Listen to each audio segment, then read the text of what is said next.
découvrir d'autres lieux emblématiques de notre belle région.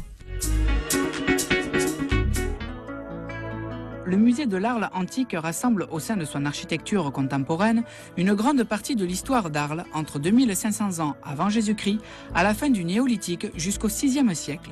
Dès le hall d'entrée, le visiteur est accueilli par un gardien un peu particulier. Attention, il faut montrer patte blanche.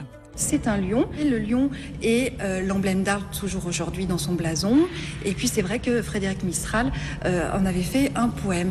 Alors ici, lorsqu'on a retrouvé ce lion dit de l'Arcoule, au pied de la montagne des Alpilles, en fait c'est un lion qui protégeait la tombe d'un Gaulois, d'un militaire sans doute, et on voit bien qu'il le protégeait puisqu'il a la gueule ouverte, il a des grands yeux, il est censé faire peur aux pillards. Nous ici on l'a pas mis pour faire peur aux visiteurs, au contraire pour vous accueillir. C'était un gardien d'une tombe, ici c'est le gardien du musée.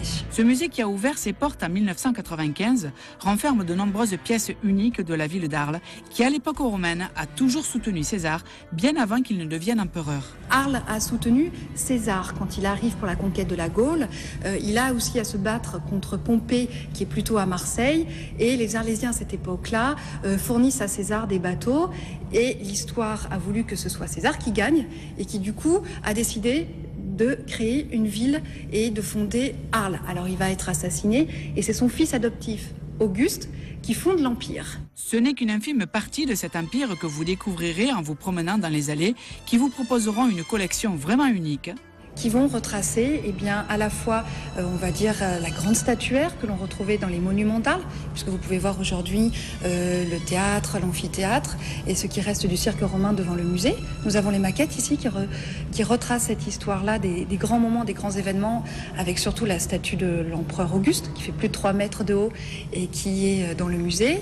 Mais vous avez aussi toute la vie quotidienne qui est déclinée à travers des vitrines où l'on retrouvera la vaisselle, on le retrouvera aussi les jouets d'enfants, une vitrine très attachante, et puis on retrouvera aussi les amphores, tout ce qui tourne autour du commerce, les mosaïques. Nous avons une très belle collection de mosaïques retrouvées à Arles, puisque nous possédons un atelier de restauration de mosaïques ici. Lorsque les Romains arrivent à Arles, ils maîtrisent déjà depuis longtemps les techniques d'acheminement de l'eau.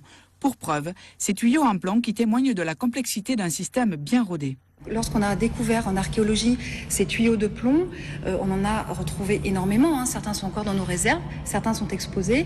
C'est pour montrer combien ils maîtrisaient comme ça ces techniques d'adduction et d'évacuation d'eau, notamment avec les égouts et ces fameux tuyaux de plomb qui sont vraiment un témoignage du quotidien très marquant aujourd'hui et dont on oublie très souvent aussi ce côté de tous les jours, comment on évacue et comment on ramène l'eau dans la ville d'Arles. D'autres pièces uniques et inestimables sont visibles comme ces figurines retrouvées dans les sépultures infantiles. On a retrouvé une quantité, souvent dans le domaine funéraire, d'objets qui témoignent de la vie quotidienne et de la vaisselle. Et dans les tombes d'enfants, d'objets qui accompagnaient ces enfants, on a des jouets, des osselets, des dés, des petits personnages qui servaient pour la dînette et aussi des hochets. En terre cuite, et c'est vrai qu'avec la vaisselle de table que l'on retrouve aussi bien en céramique pour la vaisselle de tous les jours, on a la vaisselle en verre comme on a vu très fine pour les plus riches et la vaisselle aussi en métal. Et c'est étonnant de retrouver aussi bien des poêles, des casseroles que des assiettes ou des verres. Et ça constitue vraiment la vie quotidienne. On a l'impression d'approcher vraiment, grâce à ces découvertes, la vie de tous les jours des Romains il y a 2000 ans. Vous ne pourrez pas non plus être insensible aux mosaïques dans un état étonnant de conservation. Une des plus belles mosaïques pavait une salle de banquet, alors le banquet d'apparat, puisque c'est ce qu'on appelle le fameux triclinium. Vous avez 3 murs sur lesquels on installe les banquettes, les lits. Au milieu, on a un décor très représentatif de ce banquet. Vous avez le dieu du vin et de la fête, Bacchus ou Dionysos, qui nous accueille. Et au milieu, vous avez les 4 saisons. Et le dieu qui tient la roue du zodiaque, c'est le dieu Aion, et qui va forcément parler de ce temps qui se renouvelle éternellement et de ce temps évidemment où on fait la fête, où on discute, où on boit beaucoup. Et comme si cela ne suffisait pas, la visite se termine par une exceptionnelle allée de sarcophages, la 2e après celle de Rome. Il y a un côté à la fois un petit peu romantique dans cette allée de sarcophages et puis un discours sur les bas-reliefs très fort, puisqu'à la fois on voit la religion de ces personnes-là. Et cette religion, c'est face à la mort, c'est un moment de doute, c'est un moment de peur et d'angoisse, et de voir comment les hommes, il y a 2000 ans, le traitaient. Puis là, c'est très intéressant, toujours pour aujourd'hui, parce qu'il ne faut pas oublier que nos collections, elles ont bien 2000 ans, elles décrivent et elles donnent un message. mais c'est très important de les resituer aujourd'hui dans notre société. Vous l'aurez compris, ce musée ne laisse pas indifférent. L'allée des sarcophages, on passe au milieu des sarcophages tout sculptés, tout gravé, les mosaïques. On se situe un peu mieux à l'ancien temps, on se croit au Moyen-Âge de partout avec des pierres. Moi, je conseillerais d'abord de visiter la ville et puis après de venir ici en fait. La collection que propose le musée de l'art antique vous permettra de vous faire une idée de la vie quotidienne des Romains à Arles il y a plus de 2000 ans. Une parenthèse dans le temps où les pierres, statues et objets n'attendent qu'une chose, qu'un regard se pose sur eux afin de retrouver un second souffle de vie au plus profond de votre imagination.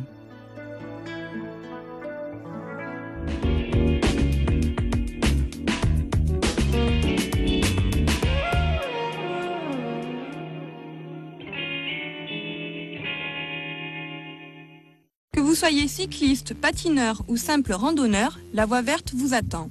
Longue de 18 km entre Caveyrac et Sommières, elle serpente à travers l'Avonage. Reprenant l'ancien trajet ferroviaire, vous pourrez profiter du paysage en toute quiétude, surtout lorsque le temps s'y prête.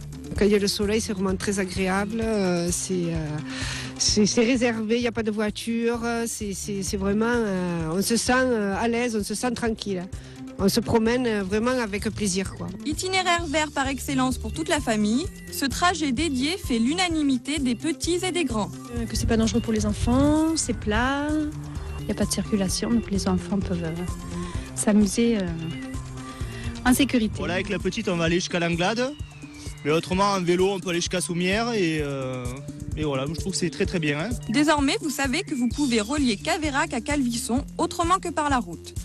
Chaussez vos rollers, enfourchez votre vélo, la nature vous attend.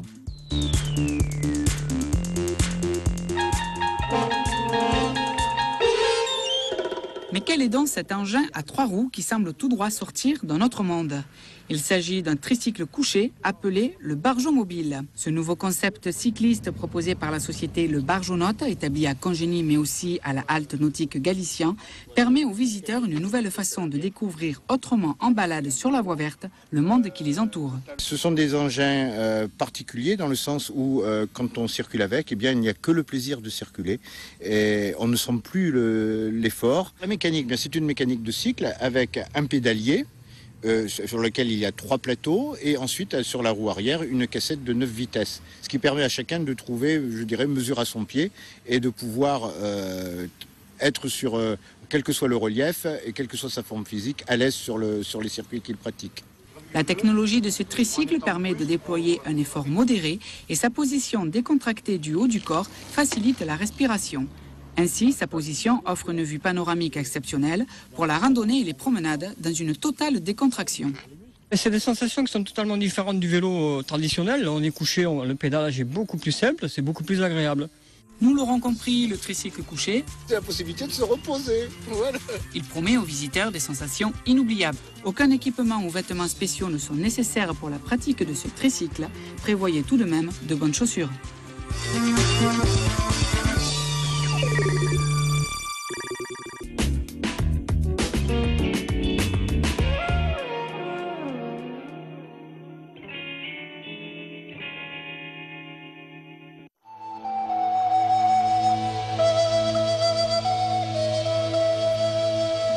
Jardin exotique, climat tropical, on se croirait presque en Équateur.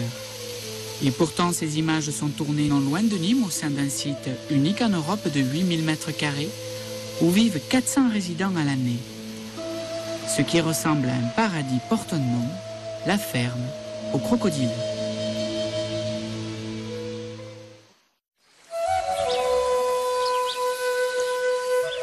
Chasseur silencieux, le crocodile inspire la crainte, mais aussi le respect. Au fil des temps, il fut vénéré par de nombreuses civilisations, comme en Égypte, à travers le dieu Sobek, d'apparence humaine à tête de crocodile. Apparus voilà maintenant 220 millions d'années, ces reptiles ont réussi à survivre à la catastrophe naturelle qui causa la disparition des dinosaures voici 65 millions d'années. Ils tiennent une place particulière dans l'évolution, car aussi curieux que cela puisse paraître, ils sont plus proches des oiseaux que des lézards. Voilà 12 ans que cette structure existe grâce à la passion des 2 frères Fougerolles, qui souhaitaient depuis de longues années partager leur amour de ces animaux avec le grand public. Ici, en captivité, 23 espèces se côtoient. Pour les plus imposantes, les mâles atteignent 4 mètres pour un poids de 400 kg. En liberté, les proportions changent.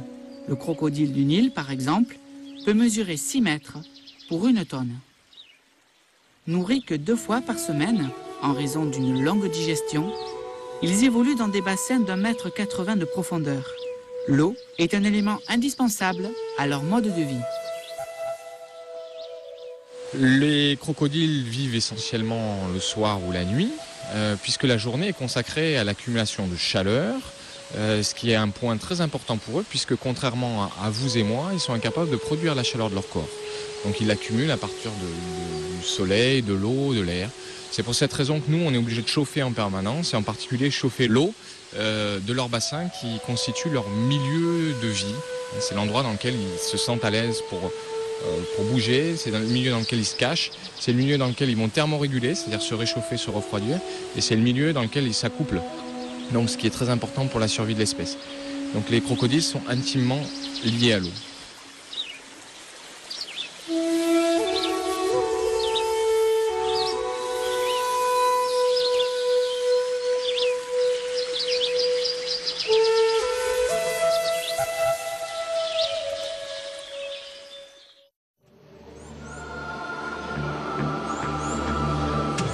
Très tôt dans leur croissance, au sein de groupes, des combats pour imposer sa supériorité apparaissent.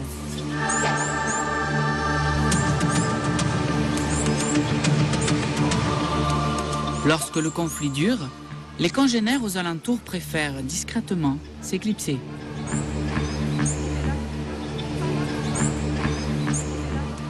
S'ils effraient certains d'entre nous, aujourd'hui, les crocodiles sont tous protégés par la Convention sur le commerce international des espèces de faune et de flore sauvages, menacées d'extinction. Grâce à la ferme crocodile, l'image de ce prédateur redoutable en milieu naturel se dévoile sans danger pour les nombreux visiteurs du site. Mais ne croyez pas que certains d'entre eux se laisseront domestiquer facilement. Ils vous pousseront à solliciter le moindre de vos sens et vous montreront leur qualité artistique en matière de camouflage. Un conseil, soyez toujours attentifs.